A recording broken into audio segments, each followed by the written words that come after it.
Mabagal na konstruksyon ng Salaan Bridge sa Mangaldan, Pangasinan idinadaing ng ilang residente at opisyal ng barangay. Sundan sa report ni Jasmine Gabriel Galban. Nababagalan daw ang mga opisyal at residente ng Barangay Salaan, Mangaldan, Pangasinan sa konstruksyon ng Salaan Bridge. Kung susundin daw ang time frame, dapat sana'y matatapos na ngayong buwan ang proyekto. Pero sa ngayon, mahigit 50% pa lang ang nagagawa sa tulay. Medyo nababagalan kasi parang almost 3 months na ata na kanyon. Actually, kung maraming tao yan, siguro 2 months or tapos na yan. May madadaanan para man kahit paano. Bago magtag-ulan, kailangan nagawa na. Ayon sa project site engineer, nagkaroon ng relokasyon sa mga poste ng kuryente kaya naantalang paggawa sa proyekto. Inayos din daw ang mga linya ng tubig sa lugar.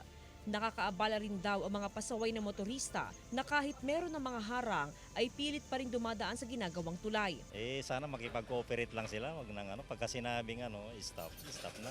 Meron naman silang maikutan meron naman kaming ginawang diyan. Alternate route, dapat yun ang sundin nila. Gayunman, kumpiyansa ang kontraktor na matatapos ang proyekto ngayong Marso. Ang talagang namin ito kung walang mga ganun na factor of delays, mga siguro March. Nakahanda namang tumulong ang mga opisyal ng barangay upang matiyak na wala munang dadaan ng mga motorista sa ginagawang tulay.